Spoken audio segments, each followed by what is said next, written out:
ये जानते हैं झारखंड की 25 फटाफट बड़ी खबरों को केवल 5 मिनट में। उससे पहले वीडियो को लाइक करके चैनल को सब्सक्राइब जरूर कर दें। घाटशिला में क्यों हुई झामुमो की जीत? मुख्यमंत्री हेमंत सोरेन ने रांची में किया खुलासा। झारखंड मुक्ति मोर्चा झामुमो ने घाटशिला विधानसभा उपचुनाव में जीत हासिल की है। मुख्यमंत्री हेमंत सोरेन ने युवा नेता सोमेश चंद्र सोरेन को बधाई दी और इस जीत को पार्टी के कार्यों का परिणाम बताया। उन्होंने झामुमो कार्यकर्ताओं और घाटशिला की जनता का आभार व्यक्त किया। बीजेपी कोमा में, घाटशिला ने बता दी सबसे बड़ी बीमारी, अब ऑपरेशन क्लीनअप की जरूरत। झारखंड बीजेपी इस समय संकट में है। घाटशिला विधानसभा उपचुनाव परिणाम से पार्टी की सबसे बड़ी कमजोरी और बीमारी सामने आ गई है। नेताओं की निजी महत्वाकांक्षाओं और कार्यकर्ताओं की निराशा के कारण पार्टी कमजोर हो रही है। अब ऑपरेशन क्लीनअप की आवश्यकता है ताकि कार्यकर्ताओं का विश्वास वापस आए, नहीं तो राज्य में पार्टी का भविष्य खतरे में है। झारखंड में ठंड का प्रकोप बढ़ा, पारा 13 डिग्री सेल्सियस से नीचे। बच्चों बुजुर्गों में बढ़ रही बीमारियां। झारखंड में ठंड का प्रकोप बढ़ गया है, जिससे तापमान 13 डिग्री सेल्सियस तक पहुंच रहा है। धनबाद, बोकारो, गिरिडीह और जामताड़ा में अगले 2-3 दिनों में तापमान और गिरने की संभावना है। ठंड बढ़ने से वायरल संक्रमण का खतरा भी बढ़ गया है। खासकर बच्चे और बुजुर्ग बीमारियों की चपेट में आ रहे हैं। डॉक्टरों ने सावधानी बरतने की सलाह दी है। धनबाद कोयंबटूर रेल रूट पर हलचल। रेलवे ने भेजा खास प्रस्ताव। क्या धनबाद कोयंबटूर स्पेशल ट्रेन को अमृत भारत में बदला जाएगा? इस रूट पर यात्रियों की मांग को देखते हुए रेलवे अमृत भारत ट्रेन चलाने पर विचार कर रहा है। यह रूट झारखंड को दक्षिण भारत से जोड़ता है, जिससे यात्रियों को सुविधा होगी। यात्रियों को आरामदायक और तेज यात्रा का अनुभव मिलने की संभावना है। बिहार के परिणाम से झारखंड में भी कांग्रेस बैकफुट पर। हालात नहीं सुधरे तो पदाधिकारियों पर गिरेगी गाज। बिहार चुनाव के नतीजों से झारखंड कांग्रेस में चिंता है। पार्टी नेतृत्व परिणामों का विश्लेषण कर रहा है और खराब प्रदर्शन जारी रहने पर पदाधिकारियों पर कार्रवाई हो सकती है। Jharkhand drone show. शगुन और शिल्पा राव की मनमोहक प्रस्तुति। झारखंड में एक ड्रोन शो का आयोजन किया जा रहा है, जो राज्य की गौरवशाली कहानी को प्रस्तुत करेगा। शगुन पाठक और शिल्पा राव अपनी कला से दर्शकों को मोहित करेंगे। यह कार्यक्रम झारखंड की संस्कृति और इतिहास को एक नया आयाम देगा, जिससे लोगों को राज्य की विरासत के बारे में जानने का मौका मिलेगा। झारखंड की विरासत और गौरव बताने के लिए शहर से लेकर गांवों तक पहुंचा दैनिक जागरण। मुख्यमंत्री को मशाल सौंप गौरव यात्रा का समापन। दैनिक जागरण की गौरव यात्रा का समापन शनिवार को रांची के मोरहाबादी मैदान में हुआ। मुख्यमंत्री हेमंत सोरेन को जलती मशाल सौंपी गई। यह यात्रा, जो बिरसा मुंडा की जन्मभूमि से शुरू हुई थी, 24 जिलों से गुजरी और 10,000 किलोमीटर की दूरी तय की। यात्रा का उद्देश्य झारखंड की उपलब्धियों और सांस्कृतिक विरासत को उजागर करना था। स्थापना दिवस पर मशाल मुख्यमंत्री को सौंपी गई, जिसमें कई गणमान्य व्यक्ति उपस्थित थे। बिहार की चुनावी जंग के साइड इफेक्ट। झारखंड के दिग्गज टकराए। बिहार विधानसभा चुनाव के बाद झारखंड के नेता सोशल मीडिया पर भिड़ गए हैं। गोड्डा सांसद निशिकांत दुबे और मंत्री संजय यादव के बीच तीखी बहस हुई। दुबे ने यादव को झारखंड का गुंडा कहा, जिसके जवाब में यादव ने गंभीर परिणाम की धमकी दी। यादव ने पहले दीपिका पांडेय सिंह पर कांग्रेस का समर्थन करने का आरोप लगाया था। बिहार चुनाव में झारखंड के नेताओं की भूमिका और कहलगांव में राजद की हार से राजनीतिक माहौल गरमा गया है। झारखंड के 25 साल पूरे होने पर रांची को तोहफा। 560 करोड़ की परियोजनाओं का उद्घाटन।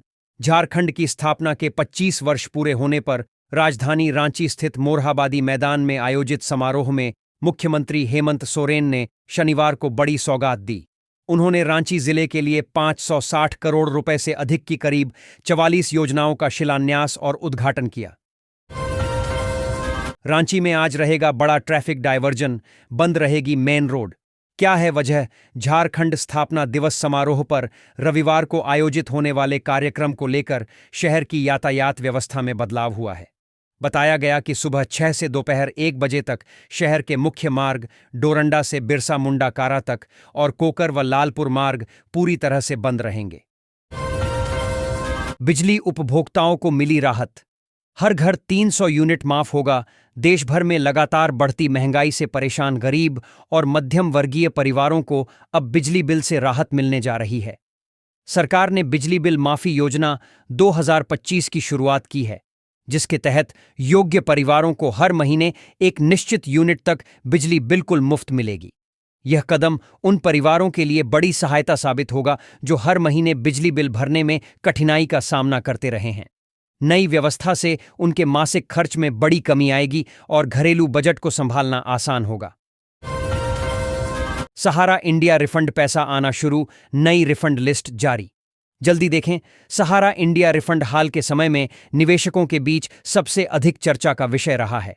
लाखों निवेशकों ने सहारा समूह की विभिन्न योजनाओं में अपना धन लगाया था और नियामकीय कार्यवाही के बाद कई लोगों को अपने पैसे की वापसी का इंतजार था। ऐसे में सहारा इंडिया रिफंड प्रक्रिया शुरू होने से निवेशकों को राहत मिली है। इस लेख में हम सहारा इंडिया रिफंड से जुड़ी महत्वपूर्ण जानकारी, इसकी प्रक्रिया, आवश्यक दस्तावेज और रिफंड की स्थिति चेक करने से संबंधित महत्वपूर्ण बिंदुओं पर प्रकाश डालेंगे। आज सोना चांदी की कीमतों में आई तगद्दी गिरावट, जाने 22 से 24 किलो गोल्ड के ताज़ा रेट। भारतीय सर्राफा बाजार में सोने और चांदी की कीमतों में लगातार उतार चढ़ाव देखने को मिल रहा है। रिपोर्ट्स के अनुसार आज बाजार खुलते ही सोने के भाव में एक बार फिर भारी गिरावट दर्ज की गई है। वहीं चांदी की कीमतों में आज हल्की नरमी के साथ स्थिरता देखने को मिली है। फ्री राशन लेने के लिए ई-केवाईसी अपडेट होना शुरू। जल्दी करें, खाद्यान्न सुरक्षा मंत्रालय और केंद्र सरकार ने बड़ी घोषणा करते हुए स्पष्ट किया है कि अब देश के सभी राशन कार्ड धारकों के लिए ई-केवाईसी प्रक्रिया अनिवार्य होगी। सरकार ने चेताया है कि जिन लाभार्थियों की ई-केवाईसी समय पर पूरी नहीं होगी, उनके राशन कार्ड निष्क्रिय कर दिए जाएंगे और उन्हें किसी भी सरकारी योजना का लाभ नहीं मिल पाएगा। इसलिए पात्र परिवारों से अपील की गई है कि वे जल्द से जल्द अपनी ई-केवाईसी पूरी करवाएं। हेमंत सोरेन ने बखूबी निभाया गठबंधन धर्म, अन्य दलों पर उठ रहे सवाल। झारखंड के मुख्यमंत्री हेमंत सोरेन ने महागठबंधन में अपनी भूमिका का निर्वाह बखूबी किया है। उन्होंने गठबंधन के सिद्धांतों का पालन किया और उसे मजबूत करने में योगदान दिया। झारखंड स्थापना दिवस के रजत जयंती समारोह में कांग्रेस कोटे के वरिष्ठ मंत्री राधाकृष्ण किशोर और राजद के संजय प्रसाद यादव को मंच पर प्रमुखता से स्थान मिला। झारखंड ने शरणदीप सिंह के शतक की बदौलत आंध्र के खिलाफ पहले दिन बनाए 259 रन। रणजी ट्रॉफी में झारखंड ने आंध्र के विरुद्ध पहले दिन 259 रन बनाए, जिसमें शरणदीप सिंह का शानदार शतक शामिल है। शरणदीप ने बेहतरीन बल्लेबाजी करते हुए 100 रनों की पारी खेली और टीम को मजबूत स्थिति में पहुंचाया। आंध्र के गेंदबाजों ने कुछ विकेट लिए, लेकिन शरणदीप के शतक से वे प्रभावी नहीं रहे। नेपाल में हिंसा बढ़ने के बाद दक्षिण पूर्व रेलवे ने नेपाल यात्रा पर लगाया इमरजेंसी ब्रेक। दक्षिण पूर्व रेलवे ने नेपाल में बढ़ती हिंसा के कारण नेपाल यात्रा पर तत्काल प्रभाव से रोक लगा दी है। रेलवे प्रशासन ने यात्रियों की सुरक्षा को ध्यान में रखते हुए यह फैसला लिया है। राजनीतिक अस्थिरता और विरोध प्रदर्शनों के कारण हिंसा बढ़ने के बाद रेलवे ने कर्मचारियों और यात्रियों की सुरक्षा को प्राथमिकता दी है। स्थिति सामान्य होने तक यात्रा स्थगित रखने का आग्रह किया गया है। अचानक खामोश हुई सीटी, तीरंदाजी का सारथी एल मूर्ति का निधन। जमशेदपुर से दुखद खबर है। तीरंदाजी के प्रसिद्ध कोच एल मूर्ति का निधन हो गया। उनके मार्गदर्शन में कई तीरंदाजों ने राष्ट्रीय और अंतर्राष्ट्रीय स्तर पर सफलता प्राप्त की। उनके निधन से खेल जगत में शोक की लहर है और तीरंदाजी समुदाय को गहरा आघात लगा है। उन्होंने अपना जीवन तीरंदाजी को समर्पित कर दिया था। सेल के कर्मचारियों के लिए खुशखबर, उच्च पेंशन पर कोलकाता हाई कोर्ट की मुहर। 50,000 को मिलेगा लाभ। कर्मचारियों के लिए उच्च पेंशन के लाभ को बरकरार रखा है। इस फैसले से कर्मचारियों में खुशी की लहर है, क्योंकि अब उन्हें सेवानिवृत्ति के बाद बेहतर आर्थिक सुरक्षा मिल सकेगी। अदालत का यह फैसला सेल कर्मचारियों की पेंशन योजना के लिए एक महत्वपूर्ण जीत है। पर बंदर ने काटा बवाल। क्रिकेट प्रैक्टिस कर रहे 3 बच्चे घायल। धनबाद के गोल्फ ग्राउंड में एक बंदर ने आतंक मचाया, जिससे 3 बच्चे घायल हो गए। क्रिकेट की प्रैक्टिस के दौरान बंदर मैदान में घुस आया और बच्चों को दौड़ा दौड़ा कर काटा। लोगों ने वन विभाग को सूचना दी, लेकिन बंदर पकड़ में नहीं आया। इलाके में चर्चा है कि बंदर एक युवक के साथ घूमता है और दूसरों पर हमला करता है। ड्यूटी छोड़कर प्राइवेट प्रैक्टिस नहीं चलेगी। मंत्री इरफान अंसारी ने डॉक्टरों को दी कड़ी चेतावनी। झारखंड सरकार में मंत्री इरफान अंसारी ने सरकारी डॉक्टरों द्वारा ड्यूटी के दौरान प्राइवेट प्रैक्टिस करने पर रोक लगाने की बात कही है। उन्होंने कहा कि सरकार इस मामले में सख्त कदम उठाएगी और डॉक्टरों को मरीजों के प्रति अपनी जिम्मेदारी निभानी होगी। आरपीएफ ने टाटानगर पर ह्यूमन ट्रैफिकिंग का किया भंडाफोड़। 13 बच्चों को तमिलनाडु भेजने की कोशिश नाकाम। टाटानगर स्टेशन पर आरपीएफ ने मानव तस्करी का पर्दाफाश करते हुए 13 बच्चों को बचाया। तस्कर इन बच्चों को तमिलनाडु ले जाने की फिराक में थे। आरपीएफ ने तत्परता दिखाते हुए बच्चों को मुक्त कराया और आरोपियों को गिरफ्तार कर लिया। मामले की जांच जारी है। बाबूलाल मरांडी ने एनआईए को लिखी चिट्ठी। बोले, अनुराग गुप्ता और सुजीत सिन्हा गठबंधन की जांच हो। भाजपा प्रदेश अध्यक्ष बाबूलाल मरांडी ने एनआईए से पूर्व डीजीपी अनुराग गुप्ता और गैंगस्टर सुजीत सिन्हा के गठजोड़ की जांच करने का आग्रह किया है। उन्होंने आरोप लगाया कि दोनों मिलकर कोयलांचल शांति समिति नामक एक मुखौटा संगठन चला रहे थे, जो हत्या, जबरन वसूली और अवैध हथियारों के व्यापार में शामिल था। हेमंत सोरेन का नाम लेकर कर्नाटक के डिप्टी सीएम को किया फोन। बोला, बीवी से बात कराओ। रांची में एक अज्ञात व्यक्ति ने खुद को मुख्यमंत्री हेमंत सोरेन बताकर कर्नाटक के उप मुख्यमंत्री समेत कई नेताओं को फोन कर परेशान किया। मुख्यमंत्री कार्यालय ने गोंदा थाने में प्राथमिकी दर्ज कराई है, जिसमें आरोपी पर सख्त कार्रवाई की मांग की गई है। में किसानों को 2 लाख तक की मदद, आज से आवेदन शुरू। सरकार द्वारा किसानों की आय बढ़ाने और उन्हें आधुनिक खेती की ओर प्रेरित करने के लिए कई योजनाएं लागू की जा रही हैं। इन्हीं योजनाओं में से एक है पीएम किसान ट्रैक्टर योजना 2025-2025, जिसके तहत किसानों को ट्रैक्टर खरीदने पर 2 लाख रुपए तक की वित्तीय सहायता दी जा रही है। ट्रैक्टर किसी भी किसान के लिए सबसे महत्वपूर्ण कृषि उपकरणों में से एक है, लेकिन इसकी ऊंची कीमत के कारण कई किसान इसे खरीद नहीं पाते। इस योजना के माध्यम से सरकार किसानों को सब्सिडी और आसान किस्तों पर ट्रैक्टर उपलब्ध करवा रही है। यह सहायता सीधे किसानों के बैंक खाते में भेजी जाएगी और आवेदन की प्रक्रिया पूरी तरह ऑनलाइन है। पात्र किसान आज से ही इस योजना के लिए आवेदन कर सकते हैं। योजना का उद्देश्य छोटे और मध्यम किसानों को आधुनिक तकनीक उपलब्ध कराकर खेती में उत्पादन लागत को कम करना और फसल उत्पादन बढ़ाना है। असंगठित क्षेत्र के मजदूरों को हर महीने 3,000 रुपये की पेंशन देश के करोड़ों असंगठित क्षेत्र के मजदूरों के लिए एक बड़ी खुशखबरी लेकर आई है। सरकार ने घोषणा की है कि ई श्रम पेंशन योजना 2025 के तहत अब असंगठित क्षेत्र में काम करने वाले मजदूरों को हर महीने 3,000 रुपये की पेंशन दी जाएगी। यह योजना उन लोगों के लिए बनाई गई है जो पूरे जीवन कड़ी मेहनत तो करते हैं, लेकिन बुढ़ापे में उनके पास किसी प्रकार की स्थायी आय नहीं होती। इस पेंशन योजना के आने से लाखों मजदूरों को आर्थिक सहारा मिलेगा और उनके बुजुर्ग होने पर भी जीवन सम्मानजनक रहेगा।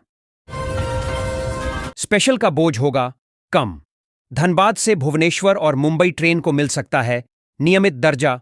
धनबाद लोकमान्य तिलक और धनबाद भुवनेश्वर स्पेशल, धनबाद भुवनेश्वर स्पेशल ट्रेनों के विस्तार की संभावना है, जिससे नियमित सेवाओं की उम्मीदें बढ़ गई हैं। यात्रियों की बढ़ती मांग को देखते हुए रेलवे जल्द ही विस्तार और फेरों में वृद्धि की घोषणा कर सकता है। धनबाद भुवनेश्वर स्पेशल ट्रेन को नियमित सेवा के रूप में बहाल करने का प्रस्ताव भेजा गया है, जिससे यात्रियों को किराए में राहत मिलेगी। सरकार की बड़ी घोषणा, अब हर घर में फ्री बिजली से आटा पिसेगा। फ्री सोलर आटा चक्की योजना। ग्रामीण भारत में ऊर्जा की कमी और बिजली आपूर्ति की अनियमितता एक बड़ी समस्या रही है। इस चुनौती को देखते हुए सरकार ने नवीकरणीय ऊर्जा के उपयोग को बढ़ावा देने के साथ साथ ग्रामीण क्षेत्रों में रोजगार सृजन के लिए कई महत्वाकांक्षी कदम उठाए हैं। इन्हीं प्रयासों की कड़ी में फ्री सोलर आटा चक्की योजना शुरू की गई है, जो विशेष रूप से गांवों में रहने वाली महिलाओं और छोटे उद्यमियों को लक्षित करती है। यह योजना उन परिवारों के लिए वरदान साबित हो रही है जहां रोजगार के सीमित साधन हैं और बिजली की अनुपलब्धता दैनिक जीवन को प्रभावित करती है। फ्री स्कूटी योजना के लिए आवेदन हुए शुरू। यहां से होगा आवेदन, इतने तारीख तक मिलेगा। मौका सरकार ने महिलाओं और छात्राओं की सुविधा के लिए फ्री स्कूटी योजना 2025 की शुरुआत कर दी है। इस योजना के तहत पात्र महिलाओं को पढ़ाई या रोजगार के उद्देश्य से फ्री स्कूटी दी जाएगी। खास बात यह है कि आवेदन की प्रक्रिया ऑनलाइन शुरू हो चुकी है और आवेदन की अंतिम तिथि भी तय कर दी गई है। यह योजना खासकर उन परिवारों की महिलाओं के लिए बनाई गई है जिनकी वार्षिक आय एक निश्चित सीमा से कम है।